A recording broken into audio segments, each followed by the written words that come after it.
Welcome to the Con Pod, a Star Trek convention podcast, a proud member of the Trek Geeks Podcast Network. Here is your host, Ron Roble. Hello and welcome to the Con Pod. My name is Ron and I'm your host.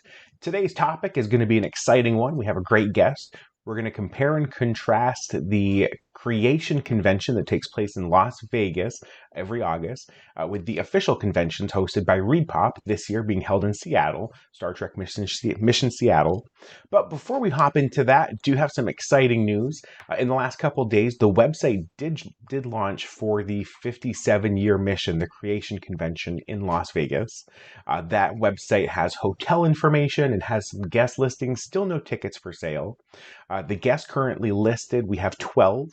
We have the big three from TOS, William Shatner, George Takei, Walter Koenig. We have Paul Wesley, the other Captain Kirk from Strange New Worlds.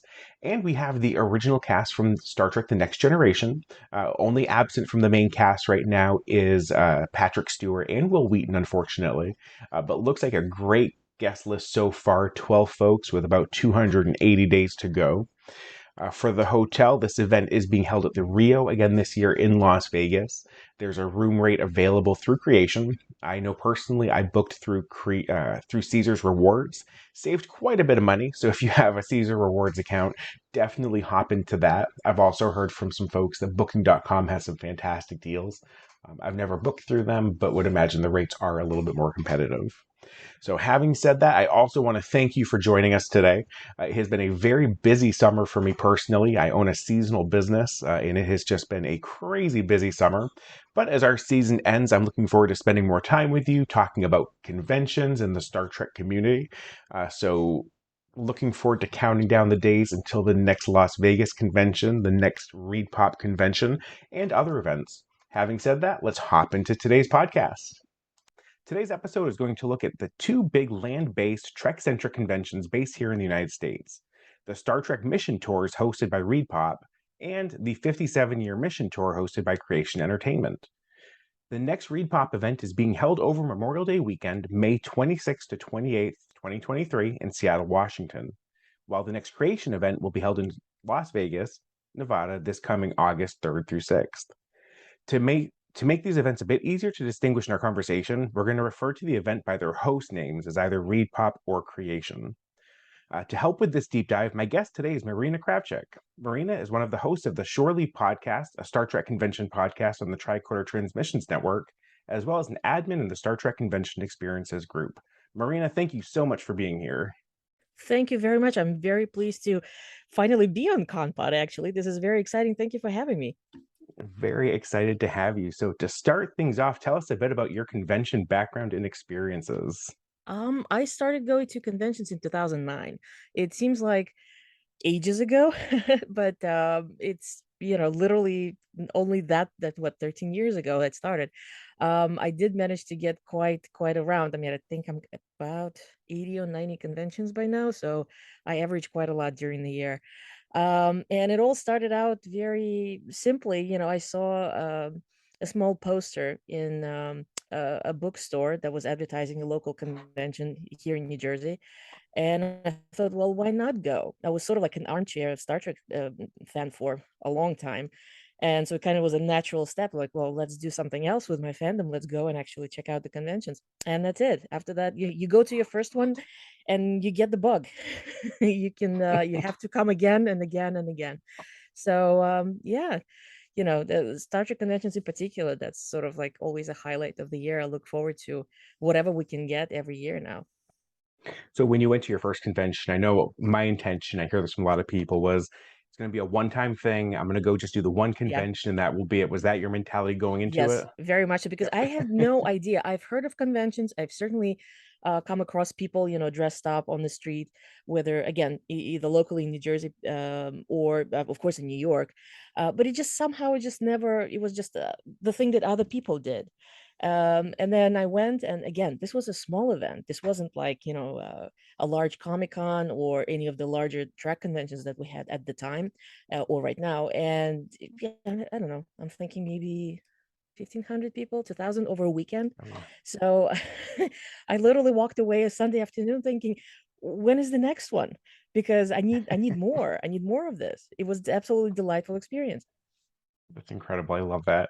And so I know you've done the creation conventions, the ReedPop conventions. Have you Mhm. done the cruise and destination Yes. events? I did both. So this, let's see, this is, I've done the cruise twice. Next year is going to be my third time, and I did destination twice. And along with all that, there's also been signing events and then Comic Cons of various sizes. Speaking of which, so this weekend is New York Comic Con in your own That's backyard. right. I'm assuming. Are you going to any of those events? Yes. I'm doing just Saturday and Sunday at the convention, which is the two biggest days, and I'm super happy that I managed to get a spot for the large Star Trek universe panel tomorrow, Saturday. And we're gonna have Picard reunion on the stage. We're gonna have cast of Prodigy, and going to have something about Discovery. It's not very clear if we're actually gonna have any of the Discovery actors there, but there's gonna be something.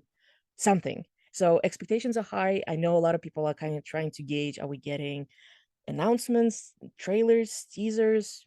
Something's gonna happen.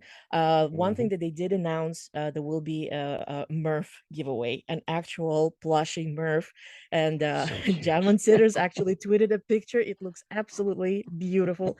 So I'm very much looking forward to stopping by the Paramount pop-up and trying to grab a Murph, or maybe a couple, hopefully.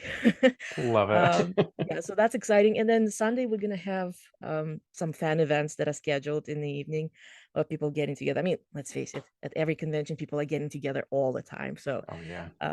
it's fun. I know Trekkies are a bit of a social group, which is Oh why we yes. love these conventions so much. So, as I mentioned, you're host of the Shore Leave podcast. Mhm. Tell me a bit about the podcast and how you got into that and what it's all about. It was started up. Let me back up a little bit. It's hosted by myself and my good friend Jesse. Well, our good mutual friend Jesse Okendo, and both of us were actually repeat guests on it. It was started up by two of our friends, Heather and Jeff, and it kind of came to the point where we were basically providing quite a bit of coverage of going to different events. Jesse has done all the Star Trek cruises, for example. So between the two of us, it felt like, well, maybe it's time to transition. So we kind of took over the reins because we were trying to kind of provide not only coverage of Trek events, but other conventions as well that have some sort of Trek component to them. So that's how it started up. And things have slowed down. Obviously, pandemic really hurt the convention circuit, as we all know. But so we're sort of trying to find our legs again. And yeah, and of course we have, well, both you and I are part of the admin team for the Star Trek Experiences group that hopefully also provides a nice convention coverage for those who are not necessarily into podcasts but prefer to see something in a different form of social media.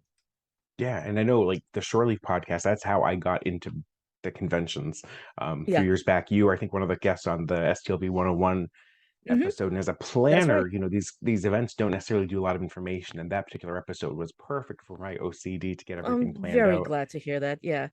Okay, there's a lot, and as conventions evolve, it becomes for a person who's coming in completely, they've never done any kind of event, it's of course daunting because there's so many protocols to follow. Do you sign up, do you activate, do you verify where all this what's and whys.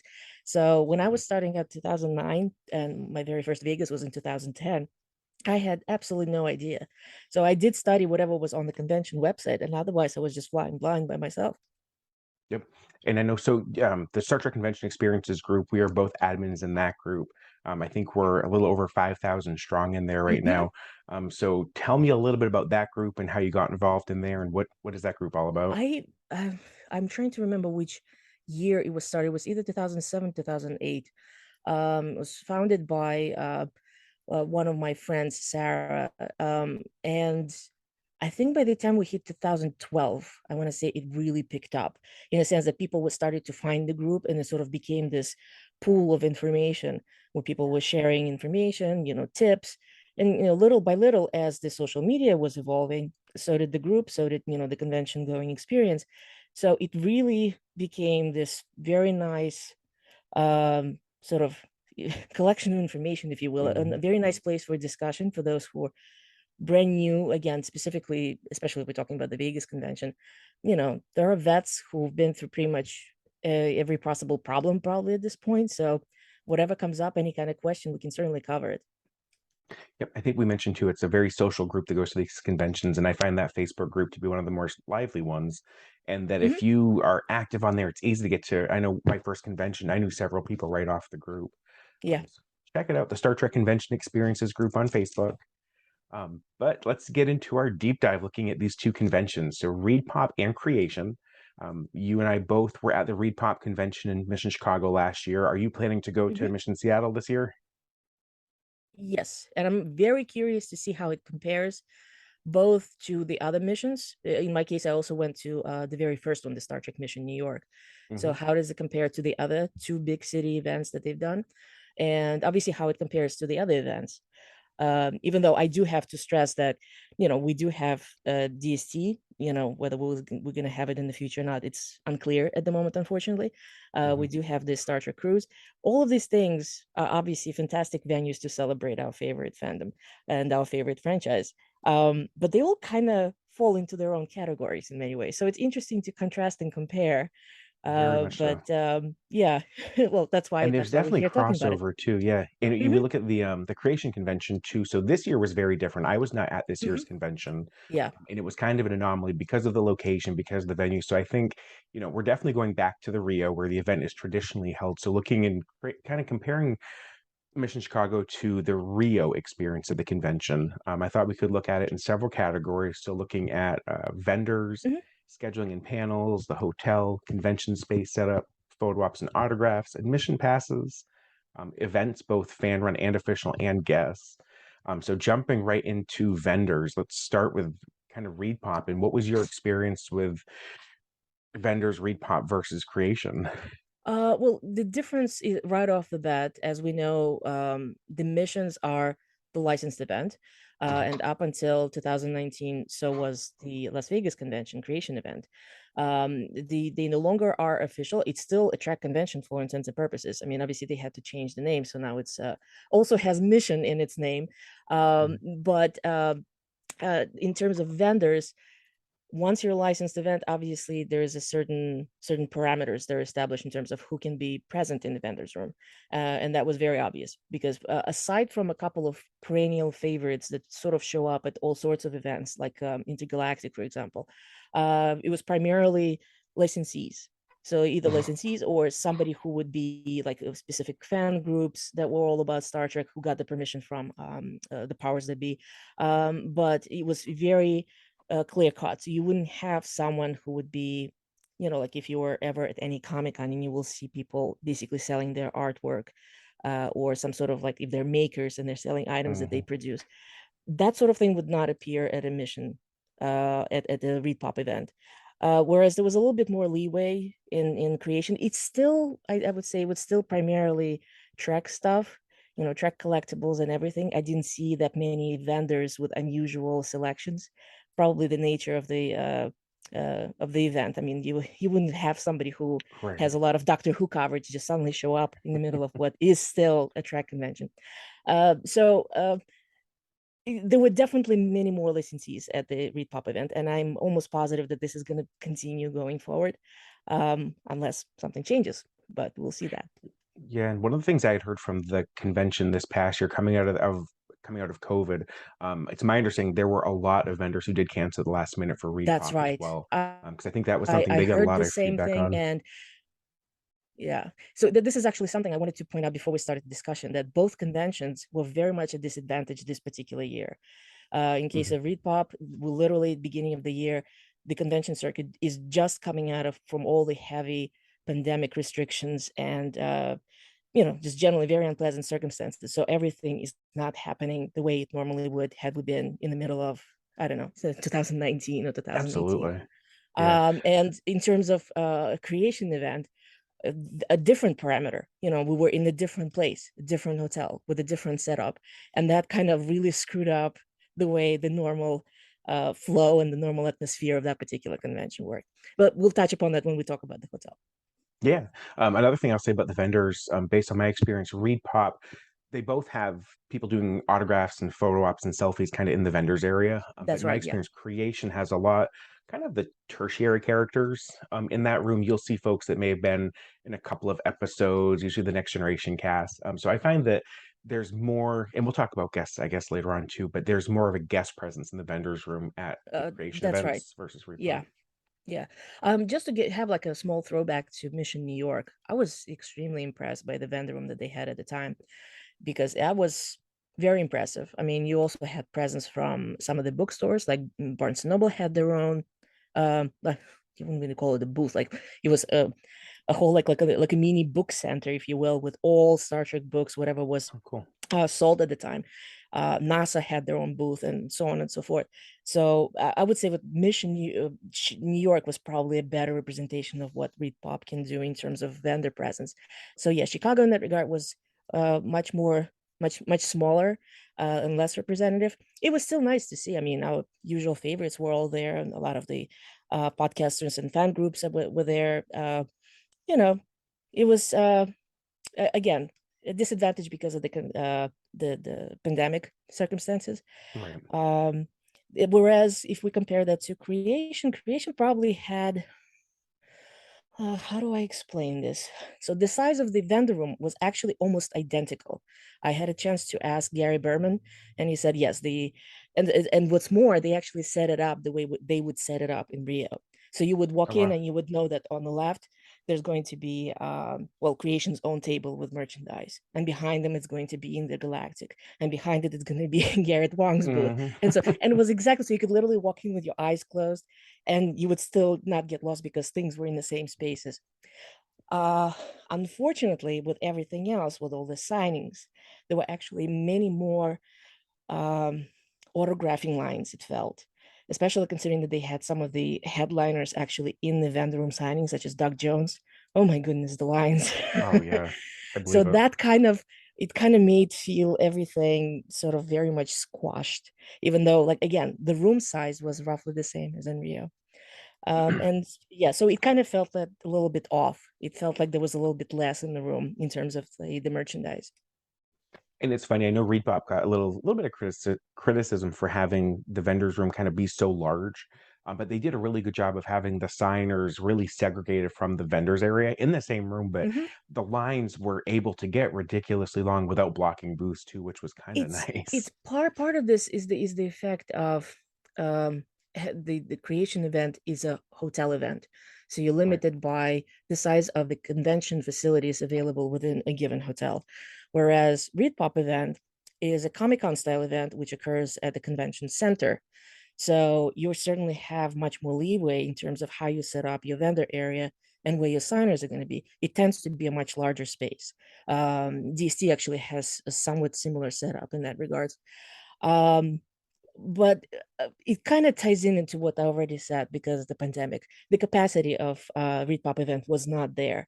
It wasn't a very full event. It Mhm. didn't feel like there were a whole ton of people walking around. Like I said, like creation this year, everything kind of felt a little bit squashed because of lack of space.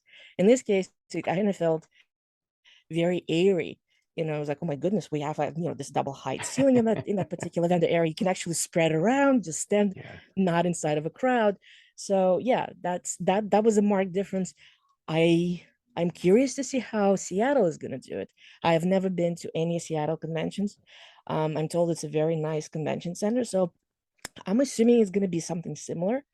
Uh, Whereas in terms of creation, we're going to be thankfully back in Rio. Yes.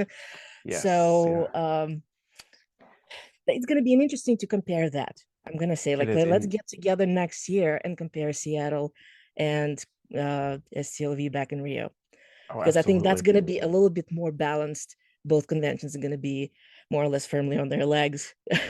Right. Well, um, in ReedPop's defense, this was their very first, with the exception of yeah, Mission New York, which was, gosh, was that 2016? That was a few years ago. yeah, the 50th, yeah, it was a 50th anniversary convention. Yeah. Yeah. So it's been a while. This was definitely their first post-pandemic, but that's kind Mhm. of a good segue into the convention space setup. We talked about the ReedPop events being truly in a convention center, so the amount of space.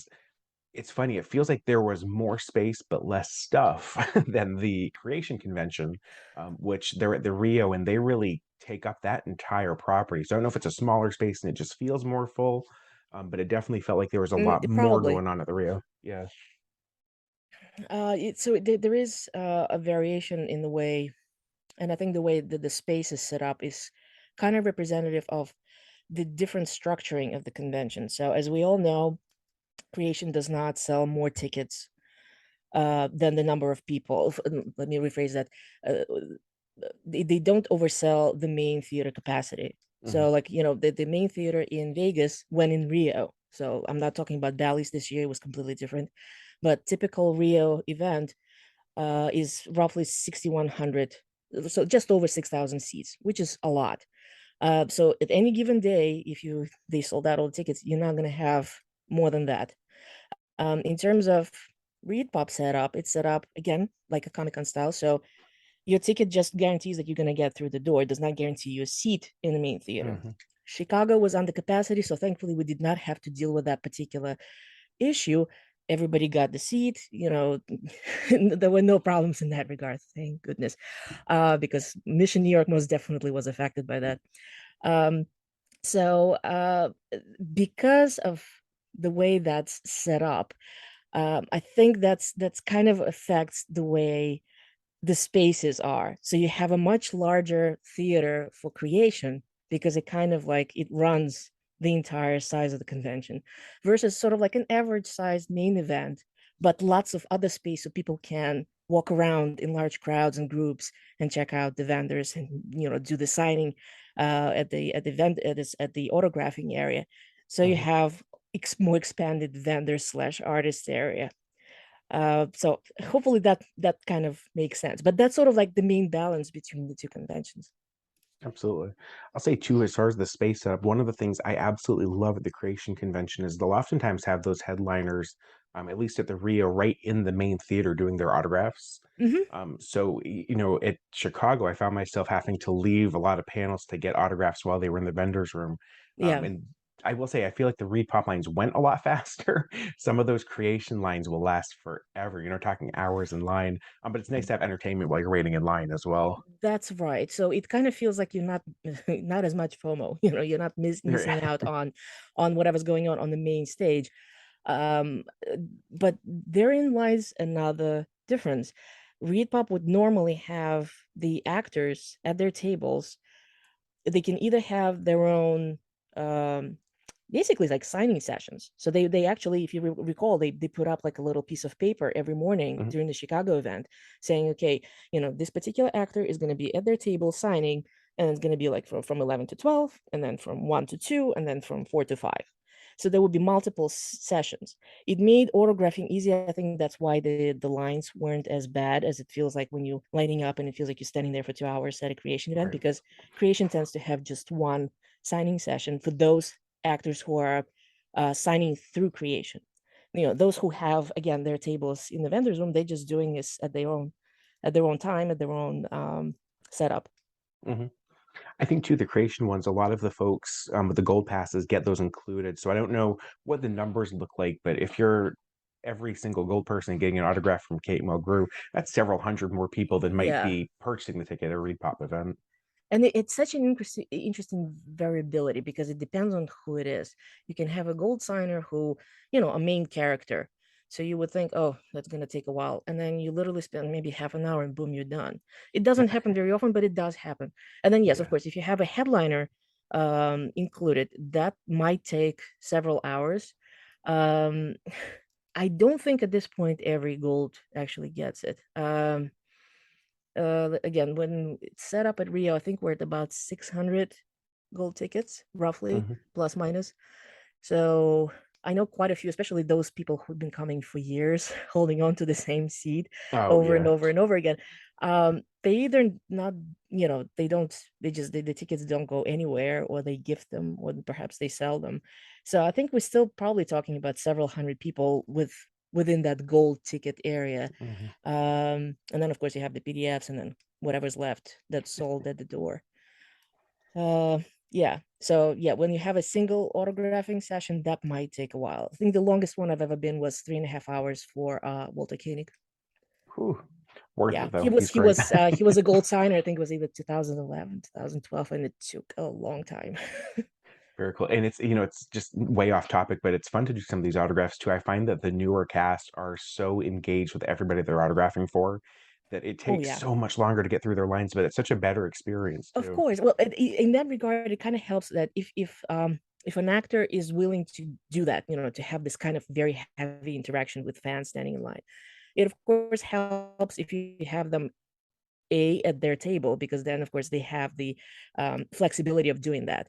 Even though there is a quite a large line behind them, nevertheless they can get it at their own pace, and that's why they set up multiple autographing sections. I suppose that's the difference in the setup when you have just everything done in one go. Try not to miss it. Whereas the actor basically spending the entire day at the convention, which I'm sure is Hmm. probably more tiring because it's more time spent Oh, I can imagine. Yeah. doing the chatting and the signing and the chatting and the signing. I wish I knew comparatively the numbers, but it just feels like I'm sure the actors probably have preferences where you can just do it in one go and be Oh, I'm done, sure. and then go on Yeah. to photo ops and Q&A. Whereas you spend the entire day doing still a lot of people, but it's in chunks. Right. Well, and that's a good segue into photo ops. So both conventions do photo ops. Both of them do a lot of vendor shot or selfie shots at the Mhm. vendors' booths. Yes. But what was your experience with photo ops at both conventions?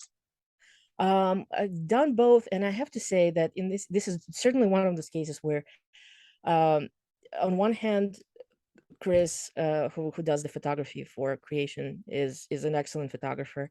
He does his best, in terms of like trying to catch the closed eyes, and or if you're wearing glasses, that if something is off. They do color correction. They actually try to, like you do a wide shot, and then they actually edit it so you have a nicer picture. Everything is aligned, which is one of the reasons why it takes so much time. It usually takes about an hour for the photo to actual physical shot to be released on the tables next to the photo op room. In case of ReedPop, they like pretty much almost every Comic-Con host that I'm aware of. They prefer to use Epic, which I can sing praises to Epic the whole this Yeah. this whole episode, the whole week, the whole year. It's probably one of the best photography outfits out there. They can service both little guys, or they can service really big events such as New York Comic Con, for instance. And I suppose the biggest plus in their case is they have Instaprint technology, because they usually are involved in pretty high turnaround in terms of the number of shots that you have to take the shot, have it printed, have it distributed. We're talking about a lot of people at the Comic Cons. So they've invested in this technology, and what happens is you go in, you have your picture taken, you come out, they hand you the photo. If photo looks great, everything acceptable, they scan the little barcode, and out you come. And if you bought any Hmm. kind of extras, like just additional print or JPEG, that automatically you either get a second shot right there at the table, or and the JPEG drops into your into your Oh, email the box. JPEGs Oh, are immediately. amazing. Yeah, Yes, you have it before you're even out of the line. exactly. That's probably like the speediness of it makes it, you know the people who've never experienced that, it's quite a difference. um I have to mention this actually, that this year was the first time that they used Epic on board the Star Trek cruise, and those people who have gone to the previous cruises said that, my goodness, we had no idea that something like this existed. This is so much better than what they did before. So um it- I wish there was a little bit faster, but again, Chris has his own way of, again, color correction and adjusting the actual shot so you have a pretty picture. You do, like, if you same thing, you can get the JPEG from Chris, and as a Right. matter of fact, he sends you both files. He sends you the original shot, where sometimes you see uh the entirety of the background and everybody's legs and everything, and then you have the adjusted shot that they corrected so you have a nicer picture. um so a different way of approaching it. And I'll say they're both fantastic. Like you said, I've never had.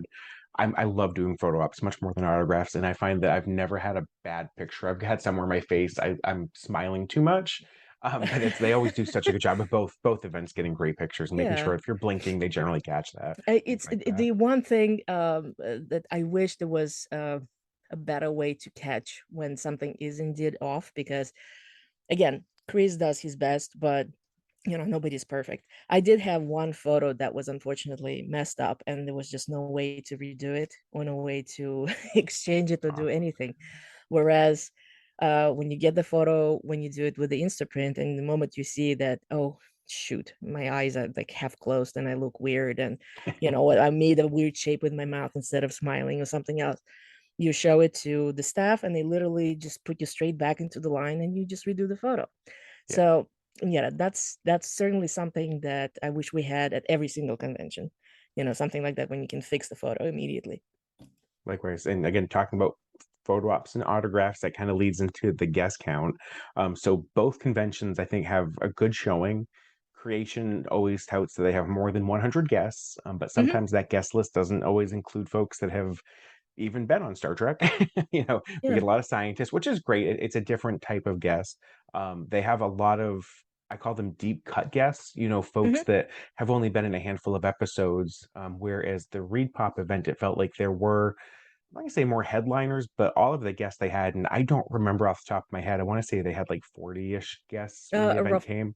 Roughly, yeah, Yeah, 40 or and they 45. were Yeah. all and they were all folks that had been in a lot of episodes or were series regulars for the most parts. But what are your Yeah. thoughts on the differences in how both events handle their guests? I do feel Creation has a much better handle on that. Because aside from, the ReedPop is set up as a premier event, which means you present your product, you present your franchise, which of course would mean that you're gonna be bring people who are the faces of the franchise, which is going to be primarily the main guests or the popular recurring guests. And then after that, probably maybe somebody of the creatives who are, visible online or visible in whatever is the current Star Trek productions that we have. Creation has a more all-inclusive, more diverse selection. So aside from the fact that we do get the headliners, we have the main characters, the recurring characters. We also have actors who, as you said, maybe they did like literally a single cameo. But let's face it, 50 years on, people still remember them for that cameo. Hmm. So they will get people showing up for their panel. They will have people taking photos with this guest. There's going to be excitement because somebody's going to finally collect that autograph from that one person. On top of that, Creation also, and they started to increasingly do that, which I have to say I do appreciate. Behind the scenes people, so Hmm. not only the creatives in terms of the producers, but you also get writers making appearances. You have artists, you have the special effects guys. So it's nice. And then of course they slowly but surely, and I know some people have been complaining about this, but we started to get more fan involvement. So actually, it's not a person who was necessarily Right. on on Star Trek somewhere, but it's a person who runs a very successful podcast, perhaps, and they put together a nice presentation about something. So we had quite a few very interesting fan panels this year. So hopefully that goes on because we certainly have an amazing fandom that has a lot of good thoughts and good content to share. So we'll see. Again, I'm curious to compare the Seattle and Creation event in Rio next year because I suspect that with all the feedback between coming back from the pandemic and everything that we had this year, ReedPop was actually collecting feedback in Chicago. That was Hmm. very nice to see. So I'm curious to see lessons learned, how things going to Absolutely. get adjusted in terms of pretty much well every single category that we talked about so far, setting up the space, the vendors, the actors, uh photographing, autographing, everything. And I think it's important to look to that Creation has been doing these conventions Trek centric. That was kind of how their business started, is my understanding, and they've been Hmm. doing this forever. Reed Yeah, Pop, more they've done we'll the Star see. Wars conventions, but it's very new to them still. I think they're going to learn a lot from last year's events. I'm sure it's going to be a Yeah, great event this I'm year. almost no, I'm sure I'm gonna be corrected, but I'm almost positive that the only franchise specific event they have is the Star Wars celebration.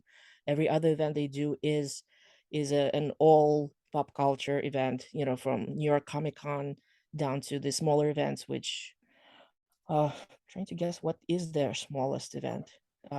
Because they do a lot of huge ones. I mean, C2U2 in Chicago is one of theirs. Florida Hmm. SuperCon is one of theirs.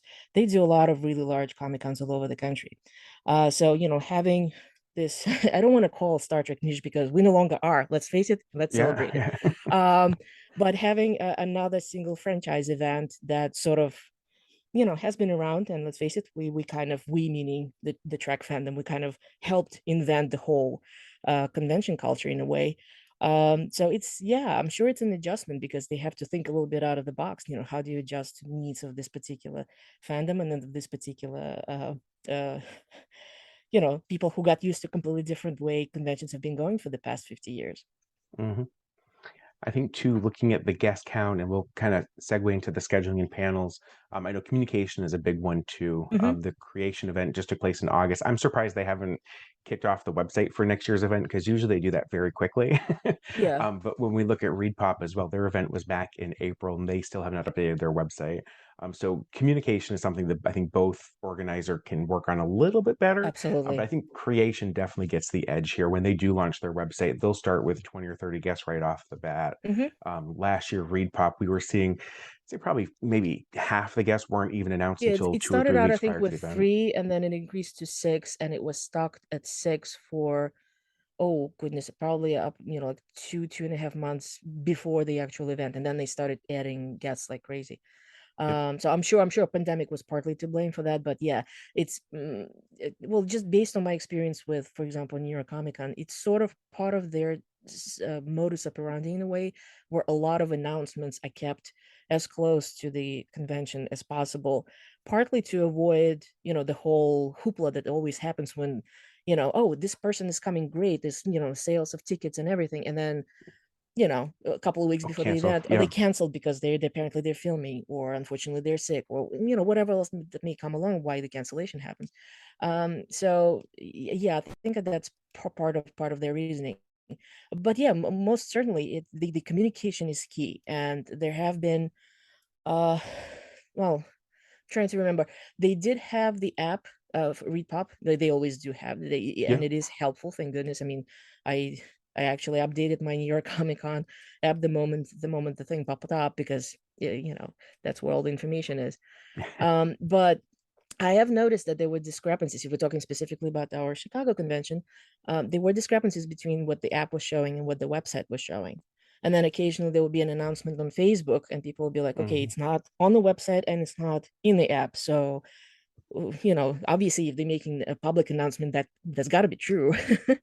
There were some growing pains because there were discrepancies between like the times the actors were signing. Like the Oh, actors had right. one Yeah. idea in mind, and then unfortunately, Epic, who was in charge of all the ticketing for the event, they were like, you have to come back because we need to confirm. We don't know. We're not quite sure. But don't go by the times in the app because that's definitely not there. So that was this sort of like this balance. We had to kind of keep your hand on multiple pulses to make sure that you're not actually late for an autographing session, for example. Yeah, and again, looking at the schedule, it's incredible because there is so much programming that happens at all of these events. Hmm. I think Yeah. both of them have three different theaters they use with programming the entire duration of the convention. I know you're a Yeah. planner, I'm a planner. We would both love to I have live that for create. spreadsheets. Yeah, I want that schedule a month out. We're lucky if we get it 3 days Yeah. out, and they both Yeah. did that. And I can only, like, I'm sure that none of us, unless you personally, professionally, or semi-professionally, have actually assisted in this kind of event, we don't know, even a smidgen of what's going on in terms of arranging all this programming and scheduling. To my knowledge, creation literally has to, I mean, well, last year is a good example when they were literally changing things on the fly because things were changing. Some of the actors were literally canceling at the last moment and somebody else was coming in at the last moment. Kudos to them. They did that. That was an insane exercise, and they handled it very, very well. Absolutely. This year, um, I'm assuming that that was a whole lot of changes. And how do we do this? How do we fit, all these 100 people, whether they're actors or scientists or fans? We didn't get, yeah, we my sister and I were already in Vegas when the schedule already dropped. So I had to kind of sit down and set out a couple hours from whatever I was actually planning to do in Las Vegas and just concentrate on some sort of planning, because it was very much a last moment. And unfortunately, they couldn't even print it. It was that late. So the Right. booklet that we got was just the general information with very nice pictures about the event itself, but there was no schedule included in it, as it normally is, as you know. And so I think the trickiest part as far as like communication for like ReedPop, they did post the schedule, but then we kind of came across the same thing where customer service, who's located, I believe, in Connecticut, was replying to any kind of questions about anything one way, whereas people from ReedPop who were on the floor at the convention, who were Hmm. thankfully all both on Facebook and on Twitter, they're like, no, no, no, no, no, that's not actually what's going on. Do this or go there or this sort of thing. So yeah, the scheduling has been a little bit crazy in both cases. Going back to what you said, yes, there are three theaters, if you will. I mean, whichever way we term the three performance spaces. The main theater, main stage, and then you have a couple of secondaries of various sizes. It's a wonderful thing to have because obviously you have for the main featured guests, it's great to have a large space, or for the cast events, and certainly to have a large space. And then everything else, whether it's a small performance or a science presentation or anything, of course, it kind of it fits better when you have a slightly smaller space. I'm glad to see that ReedPop had three. In Mission New York, they had five or six, and believe me, Wow. that was a huge challenge because you can't really be in five places at the same time. As it is, we usually want to be in three, so that's yeah. Yeah, yeah. Which kind of brings me to the following: the way those three happen. For the most part, I can't remember much staggering that creation would do. They would normally, you have 11 o'clock, and then you have two or three things starting at the same time. So I Hmm. suppose technically, if you're in the main theater and you see something going on and you're thinking, well, there was this other thing I wanted to check out, you can get up and go while this thing is on go. The first panel is ongoing, check it out, and then if you want, come back. In case of a ReedPop, they tend to stagger. So you have something starting at 12, something starting at 12:15, something starting at 12:30. So that is a little bit, I know some people prefer that, but staggering actually makes me very uncomfortable because it feels like it's like you're not here or there. Yeah, Um, you're only getting pieces Again, of it's a everything. personal preference, so perhaps others will tell me that it's a much better separation. I think it kind of comes out of Comic-Con when you have, again, multiple things going on, but it's multiple things in various genres and franchises. Right. Here we're all about track, so you do Yeah. want to be everywhere. I think too, one of the big things we'll see with the scheduling, or not scheduling so much, but the panels is exclusive content. And this Hmm. is where, with the official convention being the That's ReedPop right. event, we saw some trailers, some clips, Hmm. which is Yeah, that's we okay. saw some clips and some video, and it's stuff that that's just not something that you will get at the creation events. Not You were in anymore, the audience. presumably. Yeah, Yeah, yeah. yeah. So we still get wonderful Q&As and certainly still group panels or cast panels. But yeah, in terms of if there's gonna be another bombshell to drop a la, Sir Patrick, that's gonna happen at ReedPop. So, with oh my God, how many productions we have right now? Five. Right. It's Again, hard to keep Seattle, track. Seattle is going to be probably quite something. At least, yeah, I have high hopes. Yeah, I agree. I absolutely agree. So speaking of scheduling panels, the admission passes are how you get into all of this. This Hmm. is how we'll segue into admission passes. Creation has a handful of different passes, ranging typically from that gold pass down to Groupon tickets. Hmm. The ReedPop event had a VIP pass, and I think just a general admission pass.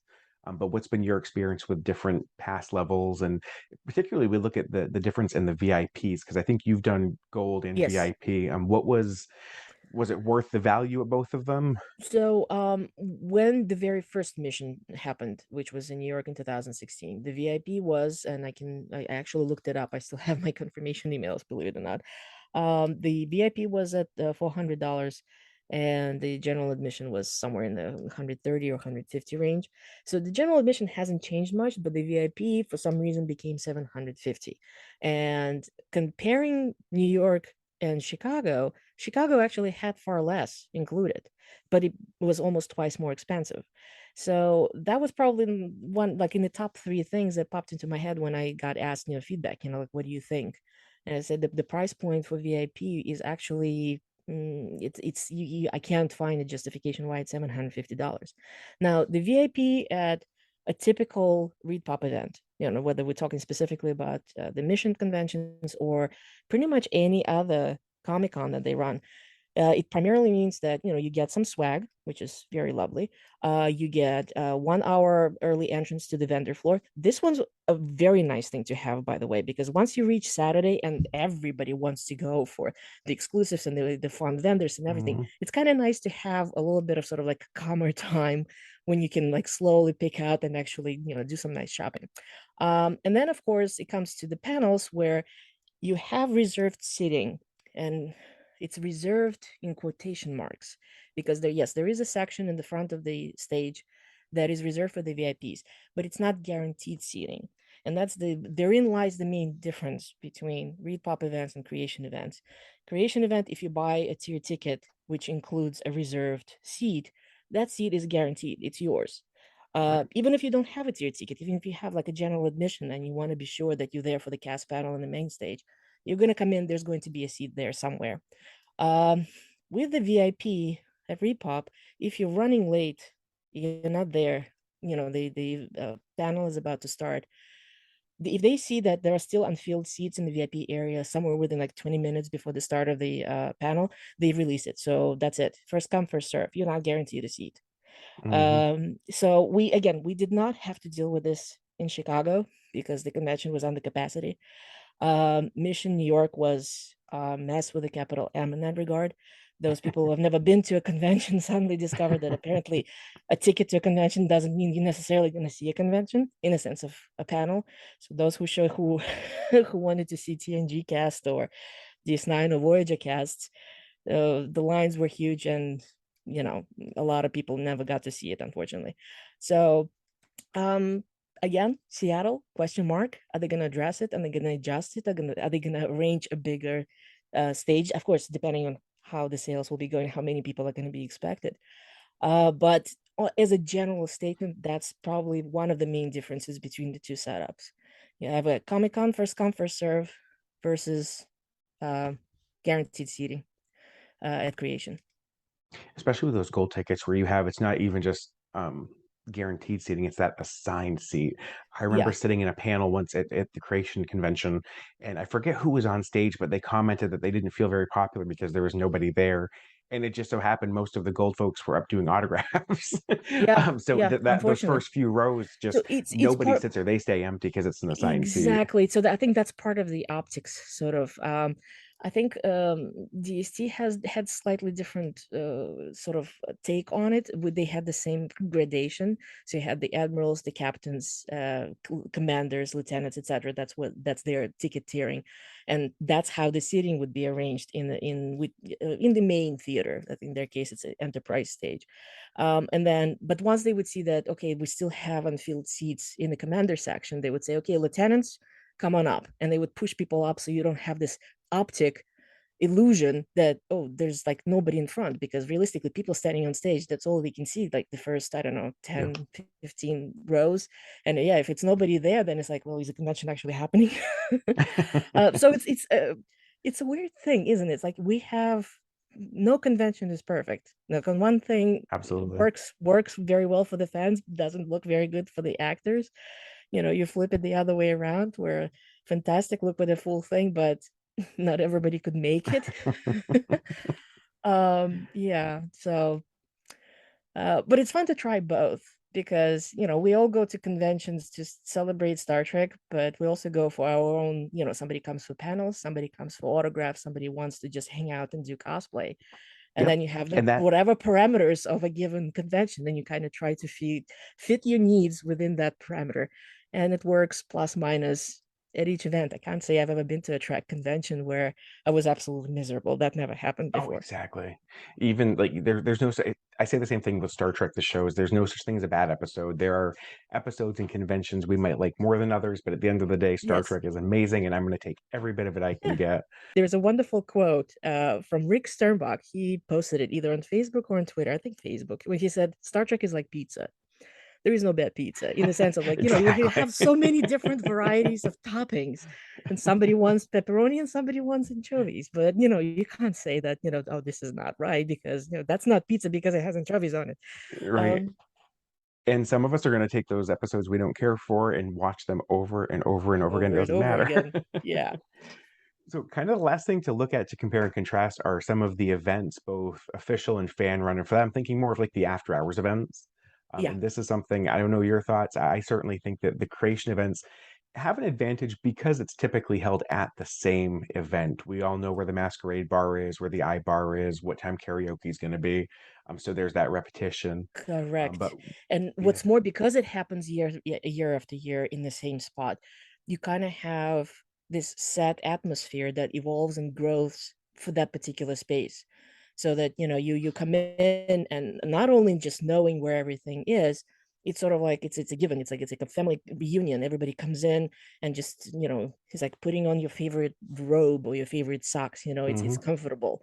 Um, with Mission being, well, we only had two so far, but with it being a traveling show, so every year it's supposed to be at a different place, you kind of, yeah, you do not have that factor of constancy because you're going to be in a different place next year and a different place next year.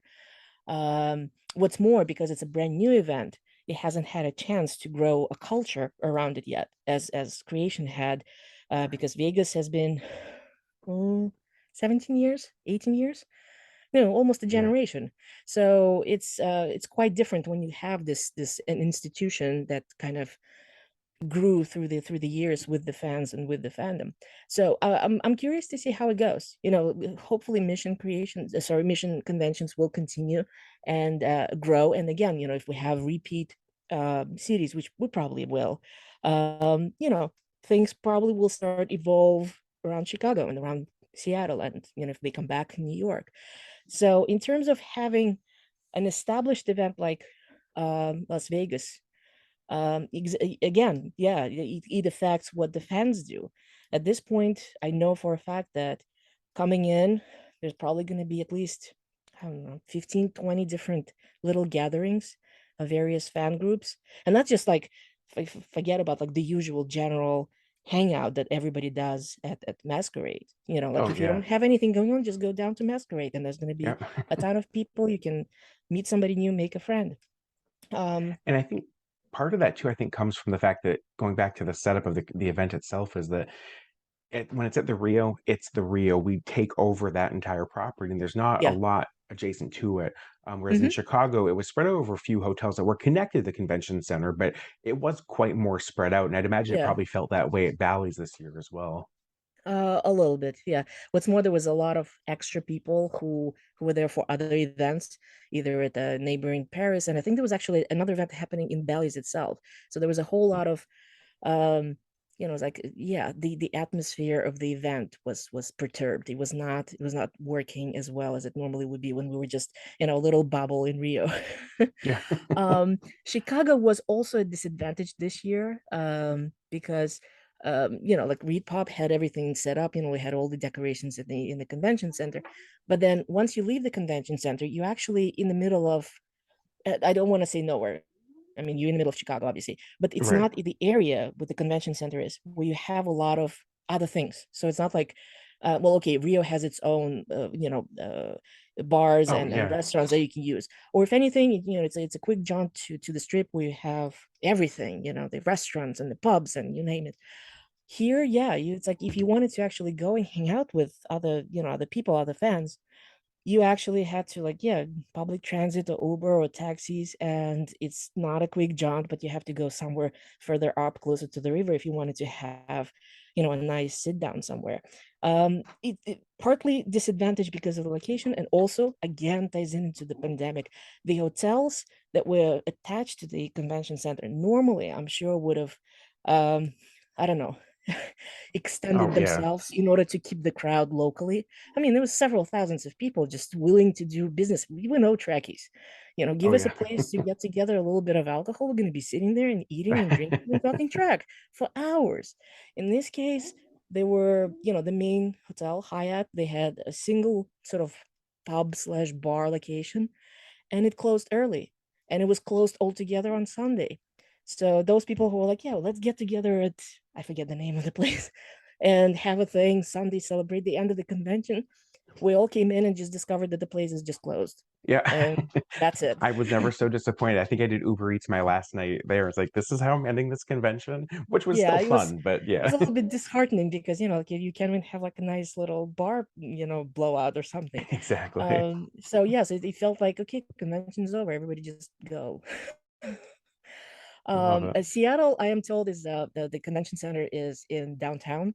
It's a much nicer area, much more central to all sorts of places where you can find, eateries and restaurants and pubs and everything. So I suspect it's going to be far more fan friendly in that regard in terms of finding a place to hang out. But no, thank you. So any last thoughts on the two conventions?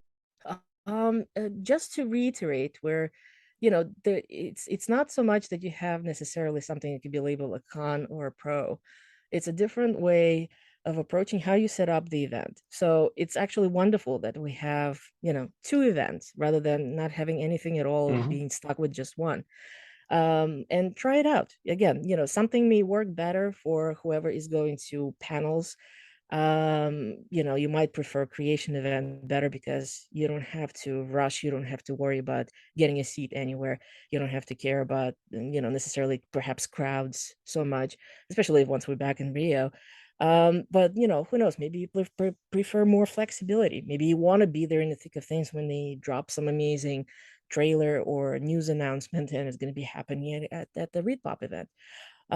So my question is, like, between the two, let's have both. It's a good thing to have Yeah. both. And again, like whatever your personal, however you choose to practice and enjoy your fandom, just take a look and see how you can fit your needs within the parameters of a given convention. Let's face it, I mean, besides these two, we also have the cruise and DST. Well, question mark DST, but at least the cruise. And that's an animal of a completely different sort altogether. And yet, you still have people who will say that that's the best thing ever. So I'm glad that we have all of that and we have an opportunity to actually, meet each other and see the actors and celebrate Star Trek. It's funny, we look back maybe 5 years before Discovery came back on, and we had all these legacy shows. We had one company doing Star Trek conventions, and now here we are with 5 shows, three, maybe four different conventions. It's an exciting time to be a Trek Yeah. fan. There's no question about it. And Oh, I fantastic. think you Yeah. hit it right. And However you want to consume your fandom. I have to say, I mean, the market increase of Star Trek just as a component of the overall pop culture at other events. I mean, other conventions that I've gone to, who are, like New York Comic Con or Denver Comic Con. Actually, Denver I think is called differently. They Fan Expo events. You show up, you will find Trek. Whereas 10, 15 years ago, you would be like, oh, fantastic, at least Yeah. somebody's wearing a uniform, like the one person in the crowd or something. These days it's we're much more mainstream, which is exciting to see. Absolutely. Well, Maria, thank you so much for joining me. If people want to chat with you prior to your next convention, what's the best way for them to stay in touch with you on social media? Well, as we already mentioned, as one of the admins of the Star Trek Convention Experiences group, it's probably best to do join the group and whatever questions come along. I am on Facebook, but generally my account is private normally. Um, Twitter is probably the best in terms of public discourse. I'm there. You can find me at Dracorex, DrakKorex. And same handle actually on Instagram, but I'm much more rare there. So generally speaking, if you have any questions, yeah, Twitter probably the best. Marina, thank you so much for being my guest this week. It's always so much fun to chat. Hang on. Looks like we have an incoming hail from Bill and Dan over at the Trek Geeks. Hang on one second. Let's pull up that file. Dan, as always, we want to take this moment to thank our friends at Fansets for being the presenting sponsor of the Trek Geeks Podcast Network. They have been a core part of the entire network for years, and we are so proud of our relationship with them. Yeah, we absolutely are, man. We met them in Vegas the first year they were in business, and right from the start, we knew that there was something very special about them. Lou, John, and the entire team at Fansets are truly wonderful people, and just like all of you, they're huge Star Trek fans. They love every part of the franchise, and that love and dedication goes into every single Star Trek pin they produce. And there are a lot of them. They have over 400 officially licensed Star Trek pins, and they have new releases every single month.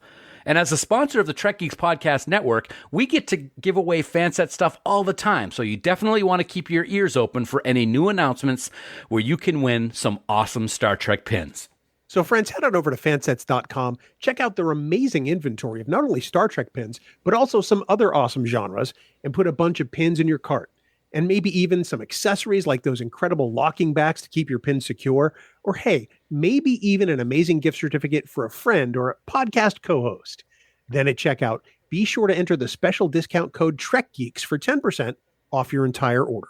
That's Trek Geeks in all capital letters with no spaces.